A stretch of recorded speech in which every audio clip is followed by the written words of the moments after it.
Assalomu alaykum. Bütün dünyadaki Uyg'urlar yaxshimisizlar? Biz bugün Türkiye'ninki poytaxti Ankara'daki Hacı Bayram Veli Camii'ninki yani mescidin oldida bu videoni çekyapmiz. Bütün qarindoshlarimiz meselega bugün Ankara to'g'risida qisqa tushuncha bermoqchi. Ankara Türkiye'nin poytaxti. Ankara için, Uyg'urlar için, bular ticaretçiler için nima afzallik var degan temada so'zlayman.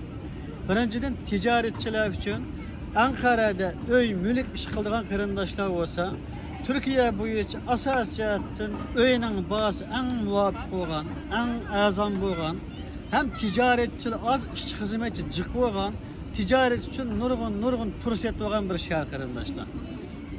Ikkinchi o'qitish to'g'risida so'zlayman qarindoshlar. Ankara yani poytaxt bo'lganligi uchunmi bilmayman, maktablarning imtihoni yaxshi. Her bir sınıfta 10-15 atrafında o'quvchilar o'qiydi. Hem o'quvchilarning o'qish sifati yaxshi.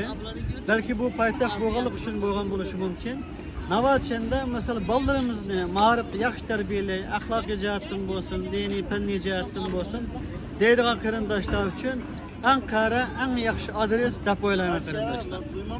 Üçüncü mesele Ankara'daki yani biz Uyg'urlar munosabati to'g'risida so'zlayman. Ankara'da Uyg'urlar biraz etibar, biraz tatlı, biraz yaxshi. Çünkü belki bu Ankara'da Uyg'urlarning ko'p bo'lmasligi sababidan bo'lishi mumkin.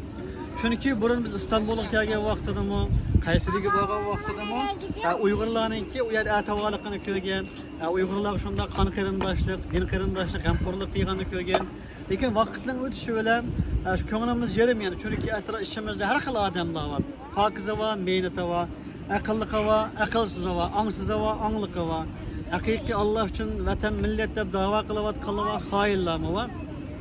Mana bu shundoq düşmanlarniki, mehnat bazı bir qism insonlarning buzg'unchiligida Uyg'urlarniki yani yüz obro'yi ma'lum bir diyorlarda burunqidek yani o'zining aslini qo'g'dab qololmadi. Buning uchun ko'nglimiz yerim. Ama Ankara'da Allah'a şükür Uyg'urlar biraz etibar, biraz tatlı, biraz yaxshi yani bizga yaxshi ko'zga qaraydi inşallah. Bu jihatdan chatoq yo'q. Yani şu Ankara bulanmış siyasi dava için yani vatanımızın müstakillik davası için bütün Türkiye'ye nisbeten en yaxshi adres yana Ankara. Nima uchun? Çünkü Ankara poytaxt. Mesela Ankara'da Cumhuriyet Reisi'nin işxonasi olsun, partiyanın genel başkanlıkları olsun, meclisi olsun, bütün siyasi iş kılıdığı yani ana merkezi asla Ankara qarindoshlar. Lekin ko'pincha Uyg'urlar bunu bilmaydi.